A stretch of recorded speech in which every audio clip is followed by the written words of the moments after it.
Boa noite, meus irmãos. Mais um encontro na casa para os nossos estudos, para a nossa palestra. Vamos iniciar com a nossa música tão querida do nosso Padre Germano, do Ricardo.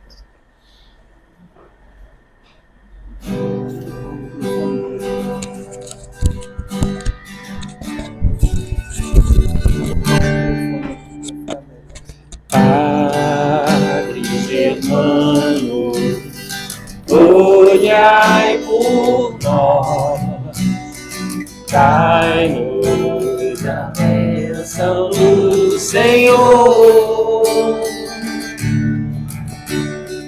Padre Germano, olhai por nós, mostre-nos o caminho do amor. Espírito simples, mas superior, sempre pronto para nos amparar. Espírito vivo e fundamental, Padre, seu amor é imortal. Nosso SEAP é uma dádiva de luz, de caridade, feito em nome de Jesus. Padre Germano, nosso mentor, fonte de ternura e de amor. Padre Germano, nosso mentor, fonte de ternura e de amor. Oh, oh, oh, amor.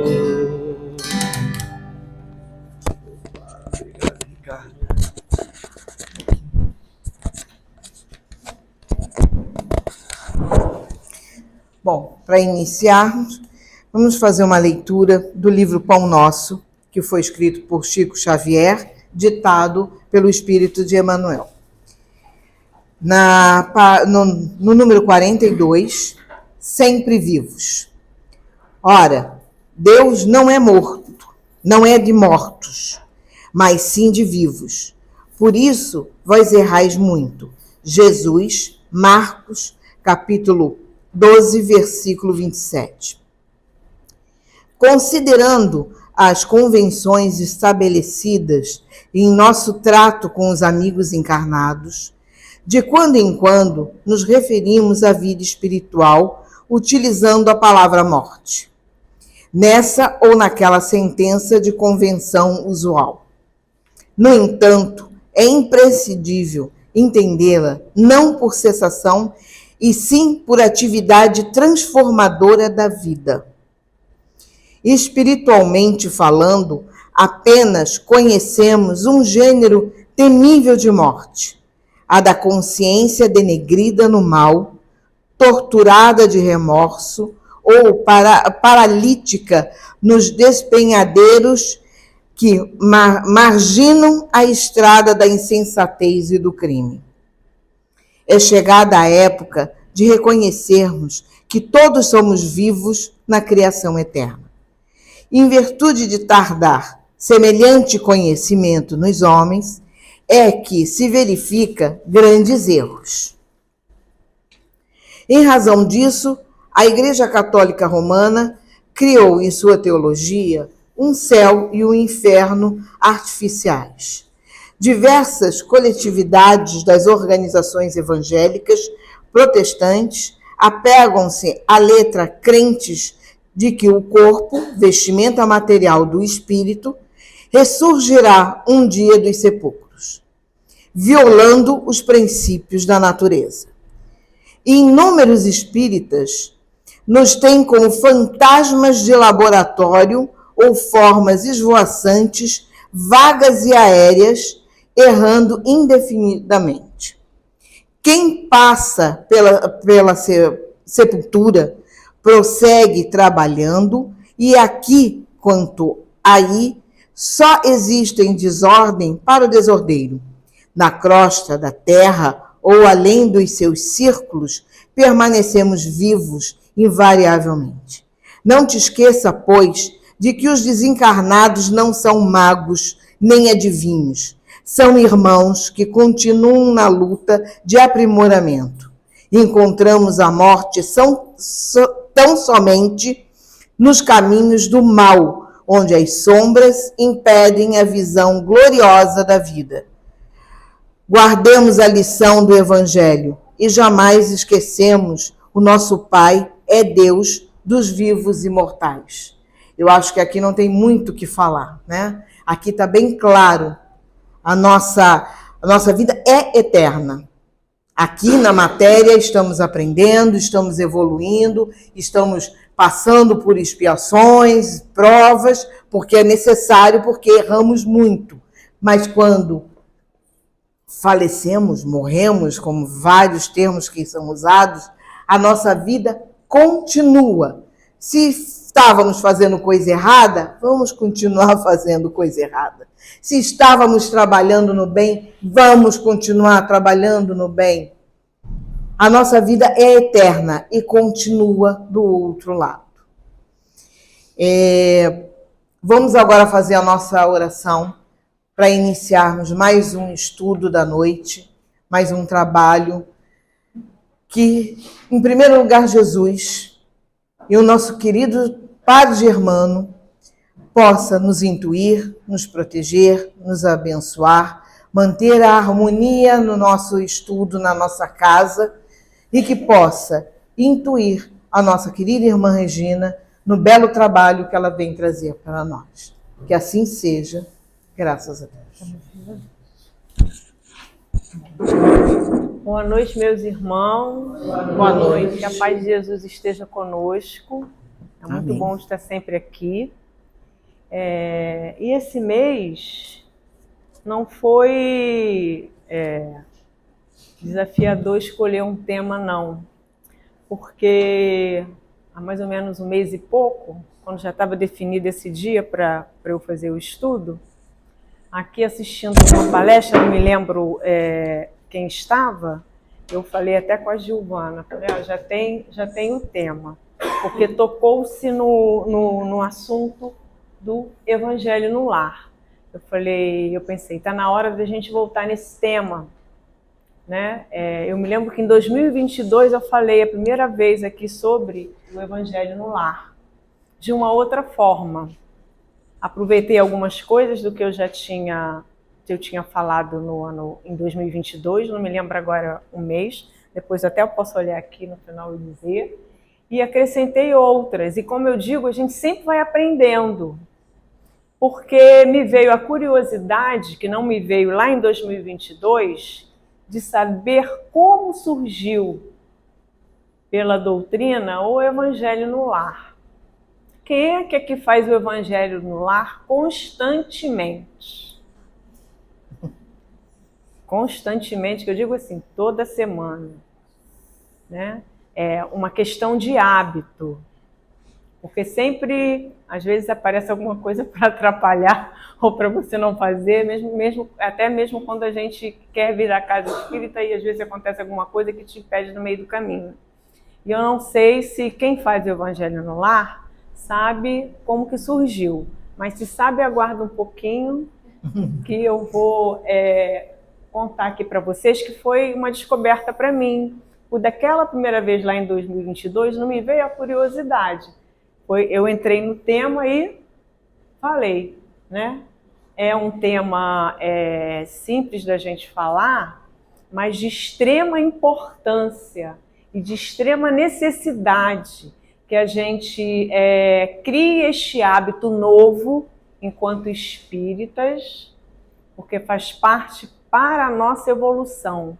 A Lourdes falou aqui, né, na página de abertura, de insensatez, da criminalidade, né, que a gente está em evolução, que a gente está em expiação e prova, né, que a gente erra e que quando a gente desencarna, a gente continua, ou então tem a consciência de que não é bem assim, e aí vai estudar, vai evoluir, vai mudar.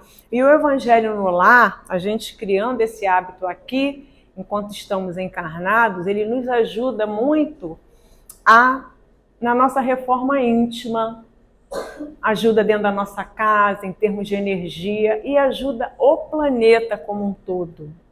Então a gente vai começar vendo algumas questões antes de entrar mesmo no tema.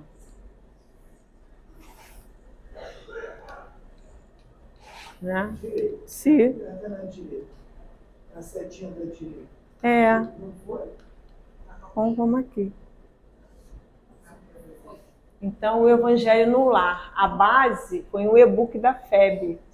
O Evangelho no Lar e no Coração. Vamos lá, vamos ver se vai.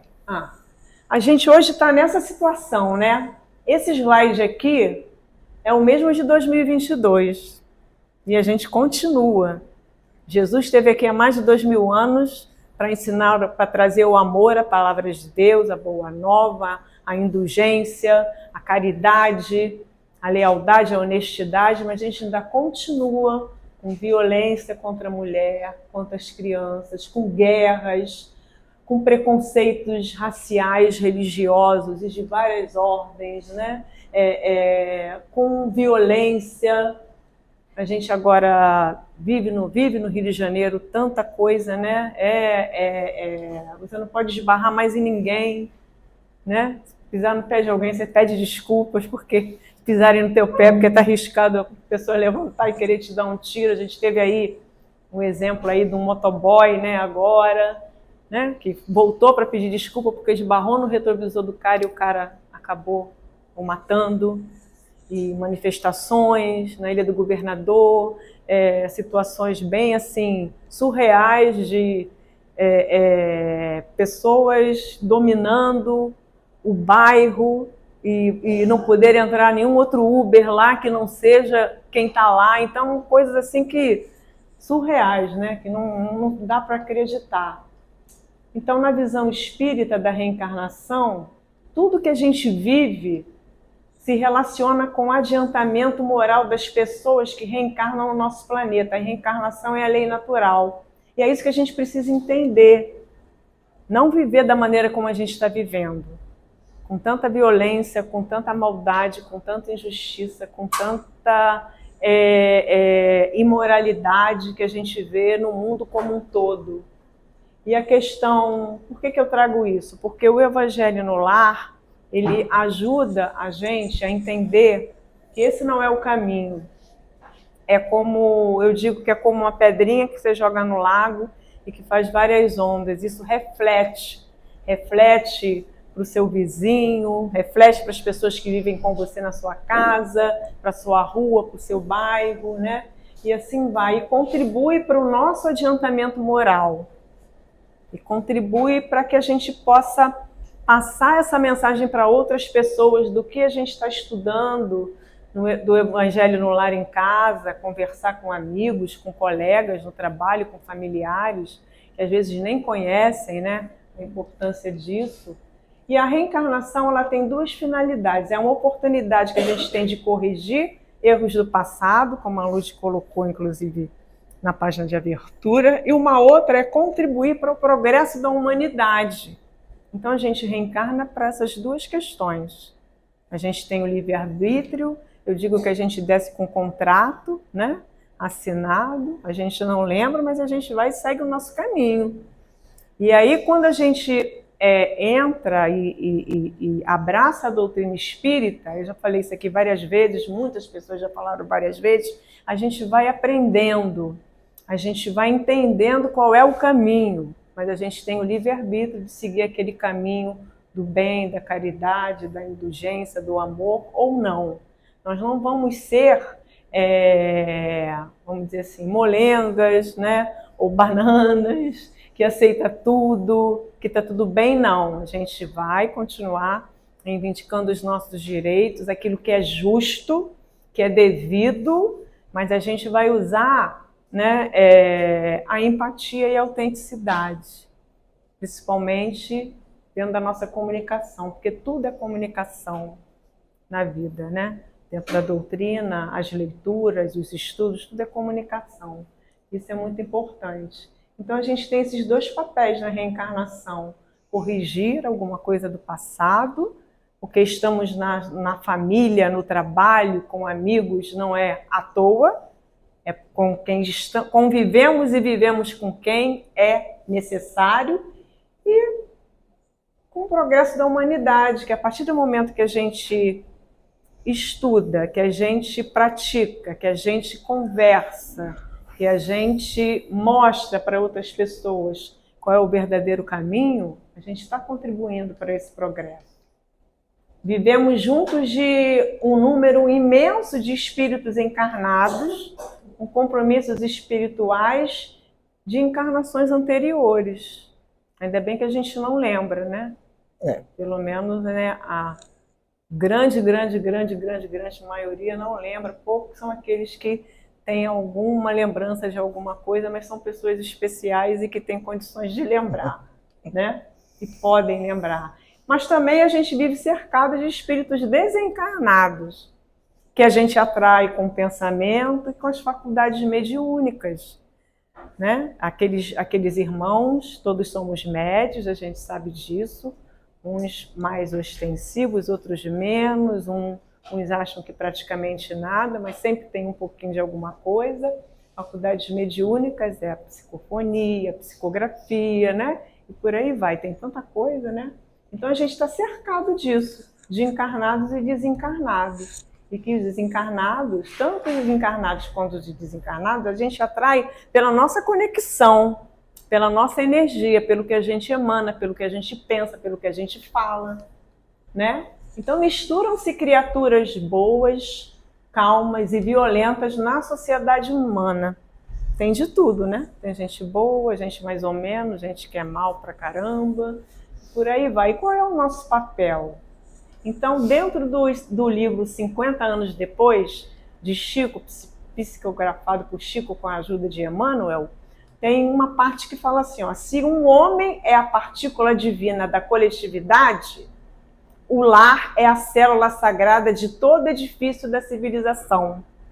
Então, se somos uma partícula mínima desse coletivo no planeta Terra e até em outros planetas que a gente habitou, então o lar é a célula sagrada onde a gente vive com 2 pessoas, 3, 5, 10 sozinhos, ou acompanhados do seu pet, né? Uhum. Então, né, quando não tem o ser humano, tem o ser vivo, uma plantinha, enfim.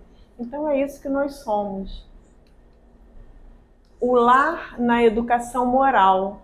É no lar que a gente tem os primeiros ensinamentos, as primeiras vivências, as primeiras experiências da questão moral ou imoral, com os pais, com as mães, com os filhos, todos juntos, irmãos, avós, tios, amigos, colegas. Muitas vezes tem vários lares aí que abrigam, né, pessoas que nem são da família e que vivem por um tempo juntos, e não é à toa, nada é por acaso. Família é um presente de Deus, a gente vê tanto isso aí nos casos, né? Família é um presente de Deus. Por que a família é um presente de Deus? Porque é na família que a gente evolui, que a gente vem para fazer a nossa reforma íntima, que a gente vem reparar alguma coisa que não foi boa em outra vida, com o pai, com o irmão, com o primo, com o tio, com o avô, com a avó, e graças a Deus a gente não lembra o que foi que a gente fez que não foi bom, né? Então a melhor escola ainda é o lar, onde a criatura deve receber as bases do sentimento e do caráter. Está no Consolador, psicografia de Chico, junto com Emmanuel, seu parceiro. e o Evangelho no Lar. Aí agora eu vou ler aqui, porque eu até conversei com a Rosa na semana passada, quando eu falei, né, sobre essa descoberta que me deu assim um insight, um estalo, né, a intuição. Como é que surgiu isso? Aí eu falei para a Rosa de um jeito, eu falei, não, mas eu acho que não é, né? É outro. Então aqui é mais ou menos assim, ó. É um site, nossolar.org.br. É uma aula, a origem do Evangelho no Lar, por um expositor chamado Arnaldo. Então eu vou resumir. Numa noite de luar prateado, quando o céu se povoara de estrelas, Jesus se instalou provisoriamente na casa de Pedro. Como é comum em nossas casas, também lá o assunto estava improdutivo. Muita gente conversando, né? E Jesus, como sempre, nunca perdeu um movimento, nunca perdeu uma oportunidade, né? Aproveitando tudo sempre com muito amor e sabedoria para ensinar, exemplificar. Mudou, portanto, vamos dizer assim, o rumo da prosa que estava naquela sala, naquele ambiente, falou assim para Pedro: acendamos em torno de nós e de quantos nos procurarem a assistência fraterna, uma claridade nova. Na mesa de tua casa é servido o pão de cada dia que recebes do Senhor, porque não instalar ao redor desta mesa a sementeira da felicidade e da paz na conversão e no pensamento edificante. O Pai que dá o trigo através do solo envia-nos a luz através do céu. E aí Pedro fala: mestre, seja feito como desejas. E Jesus, convidando os familiares do apóstolo, a palestra edificante e a meditação elevada, desenrolou os escritos da sabedoria, havendo então na terra, no planeta Terra, na casa de Pedro, o primeiro culto cristão no lar. Este primeiro evangelho no lar, feito pelo próprio Mestre Jesus, é o modelo para todos os que desejam estudar as letras santas no seio do lar. Trecho retirado do livro Jesus no Lar, de Francisco Cândido Xavier, pelo espírito de Néio Lúcio. Né? Então foi assim que surgiu o Evangelho no Lar. Em Pedro, eu tinha falado para a Rosa, acho que é Paulo. A Rosa, não, Paulo está bem depois. Eu falei, bom, nada como conversar com alguém que entende, né, que estuda mais. Eu falei, mas eu vou pesquisar. Eu achei, né? Acho que mandei para a Rosa, foi a Rosa que me mandou. Então essa é a história, porque me veio à cabeça, como é que surgiu o Evangelho no Lar? Então foi assim, não podia ser diferente, né? Com o nosso mestre querido e amigo Jesus. E aí aqui eu trago algumas manifestações de alguns espíritos que falam sobre o Evangelho no Lar. Bezerra de Menezes. Trabalhemos pela implantação do Evangelho no lar quando estiver ao alcance de nossas possibilidades. Ninguém impõe nada. O Espiritismo, a doutrina, não impõe nada a ninguém. E Dr. Bezerra fala, quando estiver ao alcance de nossas possibilidades. Trazer as claridades da boa nova ao templo da família. É aprimorar todos os valores que a experiência terrestre nos possa oferecer. É aprender, evoluir, se desenvolver. Outro, André Luiz. Os espíritas precisam compreender a necessidade do culto do Evangelho no lar. De entender a importância, pelo menos semanalmente, é aconselhável se reúna com alguns familiares, olha, família de novo, ou com alguns parentes capazes à iniciativa, visando aos estudos da doutrina espírita à luz do Evangelho do Cristo sobre a cobertura moral da oração, que vai sustentar a oração, tanto no início quanto no final do estudo do Evangelho no lar. Então aqui André Luiz fala de uma forma mais imperiosa que a gente tem que fazer isso para a nossa evolução, para o estudo, para o conhecimento da doutrina. E não podia deixar, Joana de Ângeles, pelo menos uma vez por semana, reúna a tua família e felicita, criando assim e mantendo o culto evangélico para que a diretriz do mestre seja eficiente, rota de amor à sabedoria em tua casa.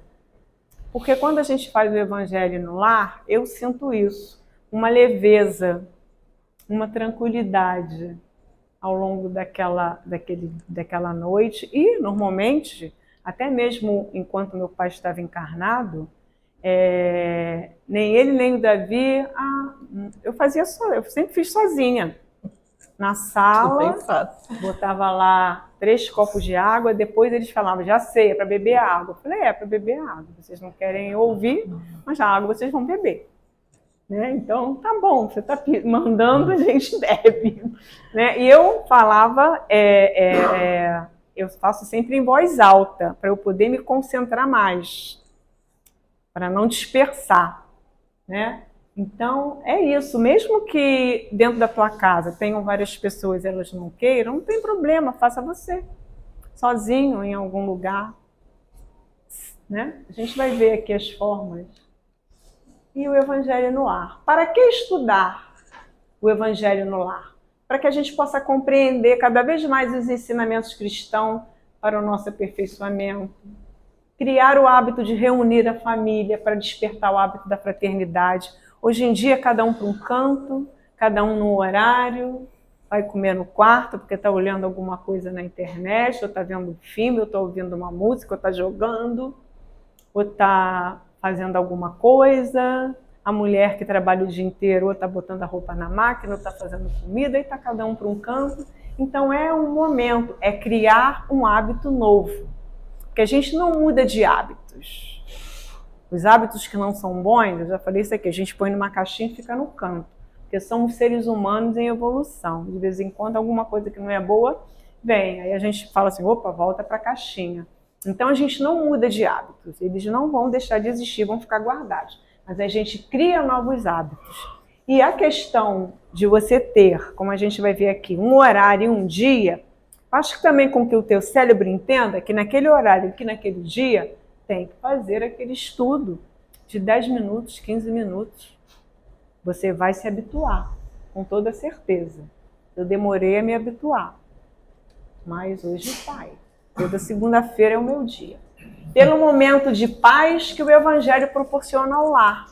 Como eu falei, eu me sinto mais leve, mais tranquila, mesmo que tenha sido um dia pesado, mesmo que eu esteja vivendo alguns momentos angustiantes, mas melhor assim. E ele aqui fala assim, e higienizar o lar por pensamentos e sentimentos elevados e favorecer a influência de mensageiros do bem. Porque mesmo que você esteja sozinha, encarnada, mas você tem vários desencarnados que sabem que naquele dia, que naquele horário, você vai estudar e vai orar. E eles vão estar com você. Então, nós não estamos sozinhos, como não estamos só nós aqui. Temos vários desencarnados aqui também, revendo essa questão do Evangelho no lar. Quem já faz está revendo, está reciclando, está percebendo alguma coisa diferente, alguma coisa nova, né? Porque é sempre bom a gente esvaziar a xícara, abrir o coração, mesmo que seja um tema já feito, mesmo que muitos já façam o Evangelho, é bom a gente dar uma reciclada. Então ele ajuda a gente mudar o pensamento, a trazer o pensamento bom, a pensar em coisas boas, porque se você liga a televisão hoje, né, é só problema, é só coisa que não é boa, né? Ainda bem que a gente tem aí, quem tem aí as TVs a cabos, que você ainda pode procurar alguma coisa boa, né? Porque também na TV a cabo, às vezes só tem filme, tiro e bomba, mas tem coisa boa e a gente consegue procurar coisa boa para assistir, para ler. E aí eu trouxe essa tirinha aqui, que foi a Rosa até que me mandou, né? Aí eu fiquei pesquisando para ver como que eu conseguiria pegar isso de uma forma que desse para explicar como fazer o Evangelho no lar. Desse e-mail aqui, thepastures@gmail.com. Como fazer o Evangelho no lar? Para quem nunca fez e quer começar, ou já está um tempão sem fazer, escolha um dia da semana, um dia e hora semanais, bom para todos, que são várias pessoas em casa, cheguem a uma conclusão e definam, né, qual o dia e qual o horário. Pode ser de manhã, de tarde, à noite, mas tenha um dia e um horário fixo, porque vocês também vão ter compromisso com os desencarnados, que vão chegar lá naquele dia, naquele horário, e chegar, poxa, hoje não tem, cada dia num horário, né? Eu tenho mais o que fazer, não posso chegar aqui, não tem nada para assistir, enfim. Traga uma garrafa com água fresca, comece com uma oração de abertura sincera e edificante. Uma coisa simples, que venha do coração. E aí cada dia um pode falar alguma coisa, né? Leia um trecho do Evangelho e converse sobre ele com os participantes de uma forma educativa, leve, alegre. Muitos recomendam que comece lá do prefácio, outros abrem páginas aleatórias, aí é de acordo com o que cada um quiser e sentir do que der no coração. Leia uma parte e interprete aquilo. Eu leio e interpreto, né? Faço em voz alta o que eu li para ver se eu entendi, né? E assim deve ser feito. Faça uma oração de encerramento, agradeça aos espíritos pela proteção e envie vibrações de amor e paz para os necessitados. É a hora, né, que a gente faz também a caridade. Lembrando das pessoas que estão doentes, das pessoas que partiram, de quem você encontrou e que você sentiu que naquele dia estava preocupado, angustiado. É a hora, dentro dessa oração do encerramento. No final, cada um bebe a água que foi fluidificada para cada um e pode guardar, se foi numa garrafa, o restante para beber durante a semana, quando toma um remedinho, quando está um pouco chateado. E perceba as vibrações positivas do culto durante a semana.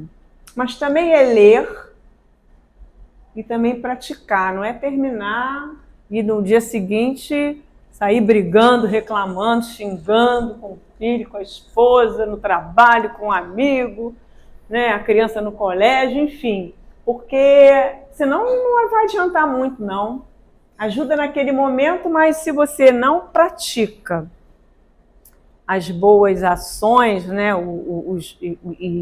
se na sua família não tem valores, né, que a gente tem dentro da gente, na nossa criação, da sinceridade, da verdade, do amor, da lealdade, da transparência, né, do bem, de se preocupar com o outro, porque santo ninguém é, senão a gente não estaria aqui, estaria em outro lugar. Mas é importante que a gente perceba isso.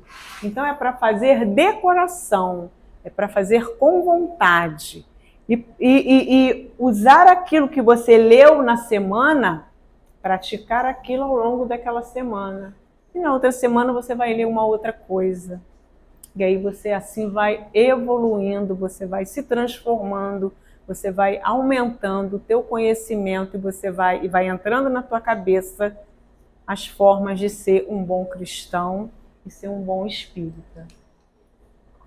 Aí aqui alguns livros de sugestão para o Evangelho no Lar. Obviamente, o Evangelho segundo o Espiritismo. Se quiser uma paginazinha de abertura, esses livrinhos que tem aí dessa coleção. Também aqui tem um outro, Alvorada Cristã, também do Chico Xavier. Jesus no Lar, que é onde veio a história do primeiro Evangelho no Lar, né? Então, alguns exemplozinhos aqui de livros, qualquer outro livro edificante, livrinhos pequenininho, de pensamentos, de frases que são positivas e que ajudam para começar, para encerrar, né? Ou para ser estudada aquela frase, não necessariamente específica. É lógico que o Evangelho segundo o Espiritismo, ele é o nosso guia para o Evangelho no Lar. Mas nada impede que a gente vá estudar num determinado dia uma partezinha de um outro livro também, que tenha algo interessante, edificante, e que traga o bem, que traga a mensagem de Jesus e de toda a espiritualidade. E aí eu trouxe aqui um videozinho curto para a gente ver, né? sobre que ilustra, obviamente, quando eu falei lá no início, às vezes a gente tem alguma dificuldade, alguma coisa que impeça e a gente acaba não fazendo. Isso é normal, acontece com todo mundo, já aconteceu comigo várias vezes e garanto que já aconteceu com vocês aí, né? Todo mundo está escutando? Bem? Aumentar um pouquinho? Melhor apagar a luz? Apaga um pouquinho. Cheguei! Veio a hora, hein? Que foi, gente? Tá, dessa vez eu não me atrasei. Tá aqui na agenda. Evangelho no lar às 20 horas. Calma, não é isso. Não? Então o que foi que aconteceu? Ela cancelou de novo? O que foi dessa vez? Trabalho da faculdade ou o final da novela? Que eu saiba, não cancelou. Não, pelo jeito ela esqueceu mesmo. Ah, isso que não. Hoje que eu cheguei no horário, ela vai lembrar de qualquer jeito. Como? Como era no filme mesmo? Ah, lembrei.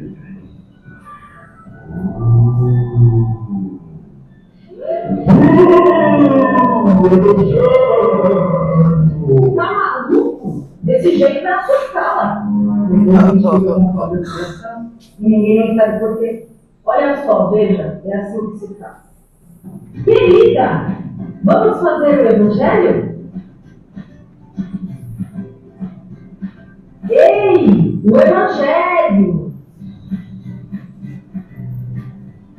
Oh, o evangelho! Acho que ela não está te ouvindo, não? Ah, mas já vou dar um jeito nisso. Não, espera, deve dar outro jeito. Oh.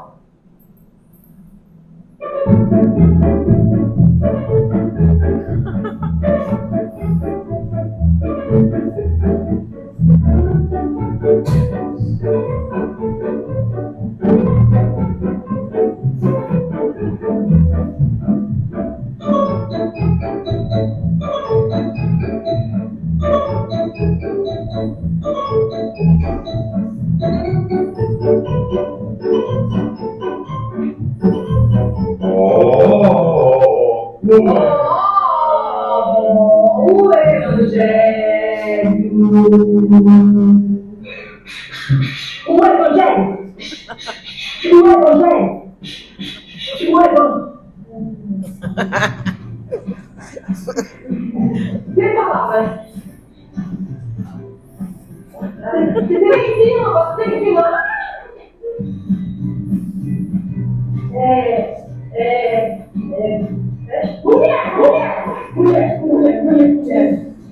Mulher é junto.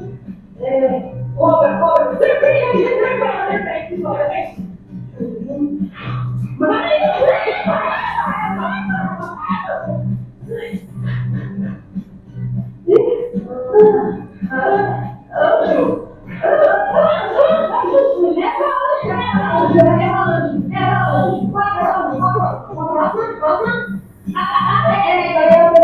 Nitrogênio é abono, é anjo, carbono, é abono, é carbono, hélio, não,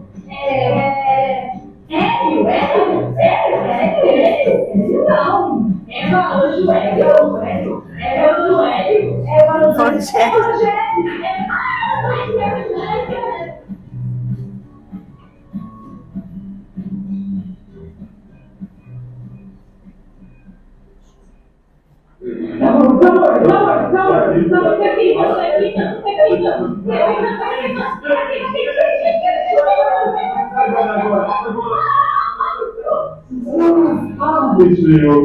Gelou. Deixa, vamos embora. Hoje não vai embora.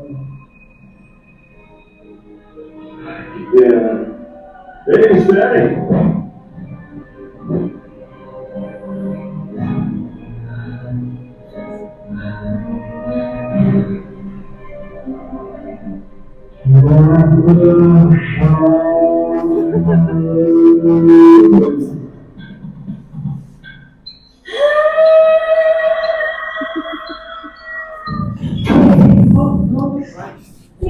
Figurinha. Vou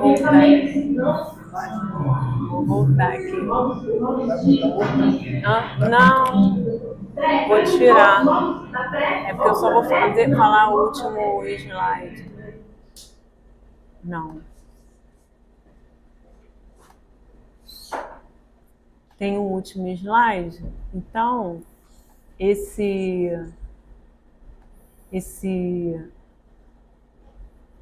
agora é aqui. Do atual, do lado. Slide atual. Aí. Esse filme, esse vídeo mostra bem o que acontece mesmo, né?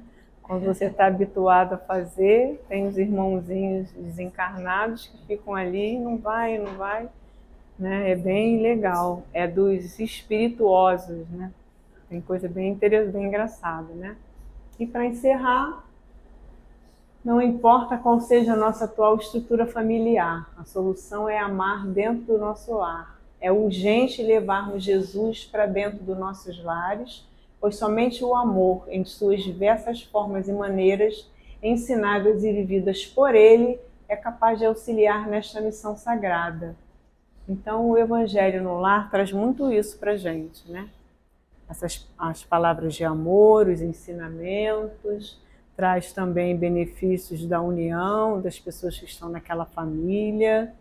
Muitos são resistentes, mas tem muitos que com o tempo entendem e passam a participar, a respeitar, a entender. Senão a gente faz sozinho mesmo.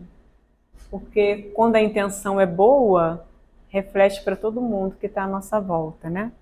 Então, que tenha sido proveitoso e que quem ainda não começou a fazer o Evangelho no Lar, que passe a fazer. Gratidão aí por hoje. Obrigada, Regina. Obrigada a todos, inclusive os que vão nos ver pela internet. Muita paz, harmonia e uma noite muito amorosa e que consigam fazer o Evangelho no Lar.